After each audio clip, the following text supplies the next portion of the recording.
সকাল সকাল রাজভবনে সিআরপিএফ আর পুলিশের ছয়লাভ। এদিক ওদিক ঘুরে বেড়াচ্ছে ডগ স্কোয়াড, কোনায় কোনায় তল্লাশি চালাচ্ছে বম্ব স্কোয়াড। লন থেকে অন্দরমহল। সোমবার এমনই নজিরবিহীন ছবি ধরা পড়ল রাজভবনে। হঠাৎ রাজভবনে এই তৎপরতা কেন?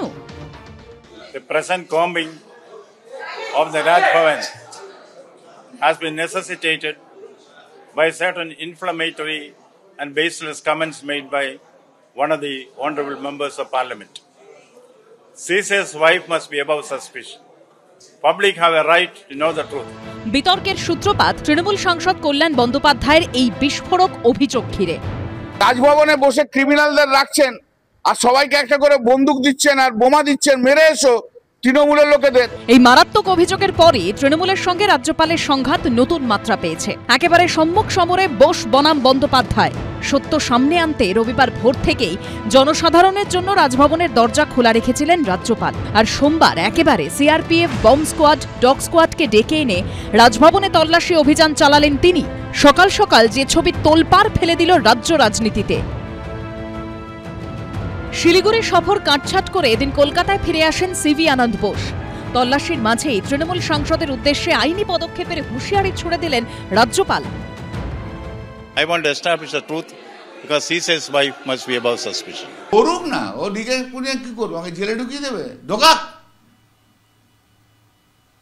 সত্যি কথা বলার জন্য একটা অসাংবিধানিক মিথ্যেবাদী চাটুকার রাজ্যপালের বিরুদ্ধে কথা বলার জন্য 50 বার জেলে যেতে রাজি আছে। কল্যাণ বন্দ্যোপাধ্যায় অভিযোগ তোলার পরই রাজভবনের তরফে আগেই জানানো হয়েছিল সোমবার সংবাদ মাধ্যম ও সমাজের বিশিষ্টজনদের সামনে রাজভবন জুড়ে তল্লাশি চালানো হবে। সেই মতো এদিন একে একে রাজভবনে পৌঁছয় সিআরপিএফ টিম, বম্ব স্কোয়াড ও ডগ স্কোয়াড।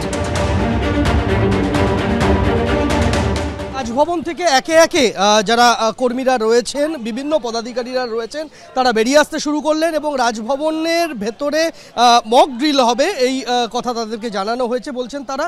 এবং তারা প্রত্যেকেই বেরিয়ে এসেছেন। রাজভবন এই মুহূর্তে যারা কর্মচারীরা রয়েছেন তারা রাজভবন খালি করে তারা বাইরে রাজভবনের উল্টো দিকের ফুটপাতে তারা অপেক্ষা করছে। আমি সেক্রেটারিয়েটে আছি। কি নির্দেশ আপনাদের কাছে? নির্দেশ আপাতত খালি করে দিতে হবে কয়েক ঘন্টার জন্য। হয়তো কখন পেলেন নির্দেশ? এই তো অফিসে আসার 1 ঘন্টার মধ্যে।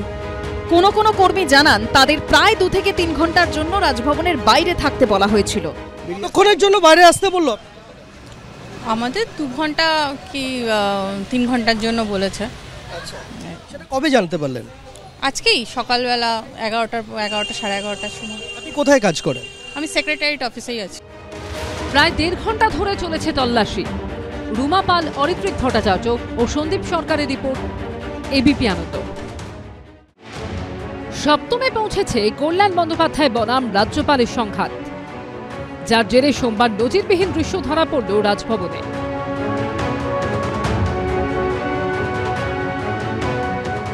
সিআরপিএফ জওয়ানদের আনাগোনা, বম্ব স্কোয়াড, ডগ স্কোয়াড, বাদ গেল না কিছুই। তৃণমূল সাংসদের ভয়ঙ্কর অভিযোগের পর নিজেই সিআরপিএফকে ডেকে রাজভবনে তল্লাশি চালালেন রাজ্যপাল সিভি আনন্দ বোস। তারপরও অন্যদিকে মন দিল সংঘাত। কল্যাণ বন্দ্যোপাধ্যায়ের উদ্দেশ্যে হুঙ্কার ছাড়লেন সিভি আনন্দ বোস। পাল্টা তীব্র কটাক্ষ ছুড়ে দিয়েছেন Trinamool সাংসদও। Now we are searching every nook and corner of the Raj Bhavan. So far nothing has been detected and we hope nothing will be detected. If there are false statements made by the Honorable MP, strong legal action will be taken against the MP for alleging such things against the constitutional position. His statements have been analyzed by legal pundits. There are certainly violations of the laws of the land, which is something which cannot be tolerated at all. জীবনে যদি সংবিধানটাকে মেনে চলতো না তাহলে ভালো হতো।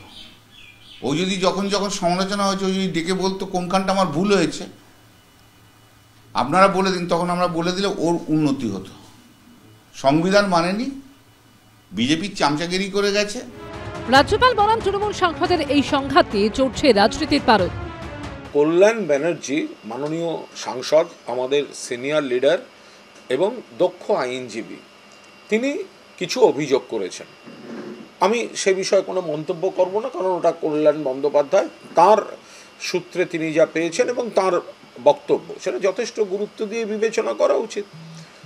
কিন্তু তার সেখানে রাজ্যপাল একেবারে প্যানিক রিয়াকশনে যা শুরু করেছেন, সেটা দেখলে বোঝা যাচ্ছে যে কোথাও কিছু সমস্যা ছিল কিনা খুব সিরিয়াসলি সেটা খতিয়ে দেখা উচিত। গভর্নর মনে হয় উনার দুটো জিনিসকে নিয়েই উনি বেশি ইম্পর্টেন্স দিচ্ছেন। এটা গভর্নর সাহেব পারেন করতে। এক হচ্ছে যেহেতু 3 বারের না 4 বারের এমপি, ন্যাচারালি একটা সিনিয়র এমপি এবং একটা হাইকোর্টের সিনিয়র লয়ার, ন্যাচারালি গভর্নর সাহেব তো খুব শিক্ষাবিদ মানুষ, খুব উঁচু মানের মানুষ। তিনি এই দুটো জায়গায় গেছেন, উনি ব্যক্তিগত কল্যাণ ব্যানার্জিকে অ্যাসেস করেননি বা করার চেষ্টাও করেননি। এই ইস্যুতে মুখ খুলেছে সিপিএমও। ওটা তো রাজ্য সরকারই দেখার কথা, যদি কোথাও বম মজুদ থাকে তো রাজ্য সরকার তো বম স্কোয়াড আছে, রাজ্য সরকার সে কিছু করেনি। রাজ্যপাল এখন নাকি ওই কুকুর ঠুকুর, পুলিশ কুকুর ইত্যাদি ইত্যাদি এনে, বম স্কোয়াড ইত্যাদি এনে খোঁজ খবর করে দেখছেন।